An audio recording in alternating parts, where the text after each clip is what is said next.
skateboarding industry as a whole has been downtrending, and we have been affected by it. There is this great video on YouTube called Why Rollerblading Died.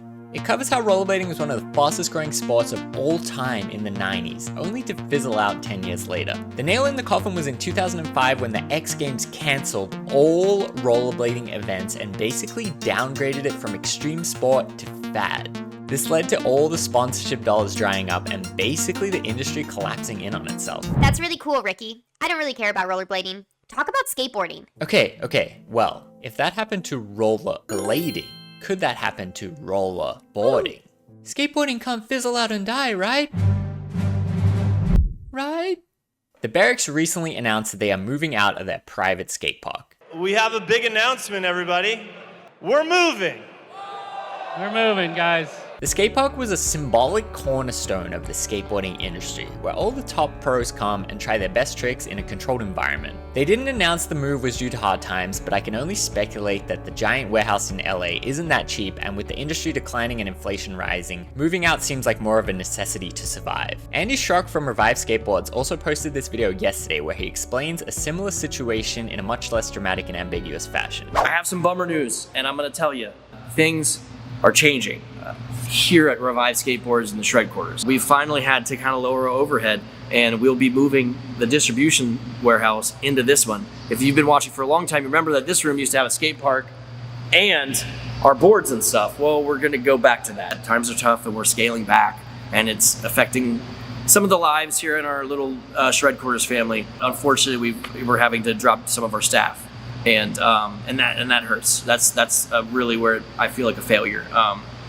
But you know, no one's really in skateboarding to be rich and famous. Andy does go on to give a little bit more of an explanation as to why. Being involved in the skate industry, this is something I've known for a little while, but I've never seen anyone really publicly discuss this. During COVID, there was this huge surge of new skaters. People were stuck at their houses bored with not a whole lot to do, and they thought skateboarding was the perfect thing to fill in their time. Every company's skateboard sales went crazy and everyone sold out of all their products. That's great, right? Well, what went on to happen is, due to the nature of COVID and a wood shortage that came from it, no one was able to get any more skateboards despite ordering and ordering more. After a while, the world eventually did go back to normal and people kind of got over skateboarding and didn't really care about it anymore. And then all these skateboarding brands were left with way too much stock and not enough sales. And in a business, this can create a lot of problems. We also saw this with dwindled distribution. For those of you that don't know how distribution works in skateboarding, sometimes a company like Dwindle will own a bunch of different brands.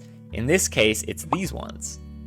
I'm just speculating, but it seems like these factors caught up with them as well, leading them to a point where they couldn't pay their team riders anymore, as well as firing legendary former pro skater Bill Weiss, who was an integral part of the operation. Hey everyone, how are you? My name is Bill Weiss. I've been with Dwindle Distribution for 19 years and I just got a phone call letting me know I've been fired. I wanted to start by saying thank you to all the amazing people I've had the opportunity to work with at Dwindle over the years. I can't thank you enough and it's been an absolute honor. It was cool to see the skaters rally behind Bill and support him by quitting these brands, but it's devastating to see these legacy brands in skateboarding become this empty shell of what they once were. Overall, it does seem like skateboarding is trending downward in popularity. Many people thought it being featured in the Olympics would maybe help it out, but it kind of just came and went. I personally think skateboarding is ingrained too heavily in our culture that it will ever fully die, but I do feel like we are going through some kind of skate recession right now. I want to play some of my favorite clips of me skating the Berrics and the Shred Quarters, but first I want to say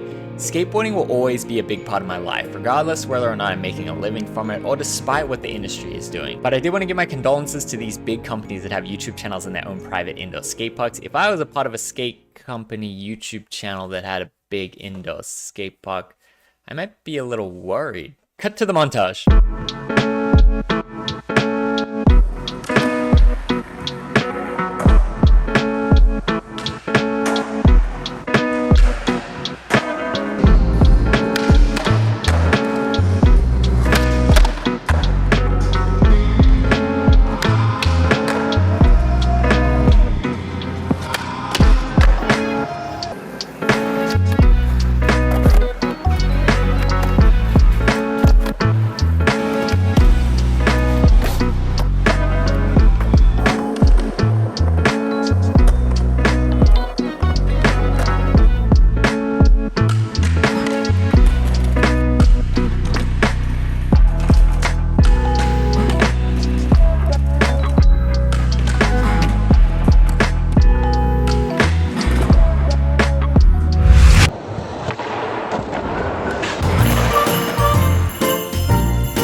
I'm Ricky Glaser. I'm here in the beautiful Barrick. We're gonna do a dream trick and we're gonna see if we can do a cool dark slide.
Yo, hi, what up, Ricky? We got Barra. We got stuck with this camera right now, pal. Yeah, I'm logging for you. Happy birthday, dog. Happy birthday. Happy birthday.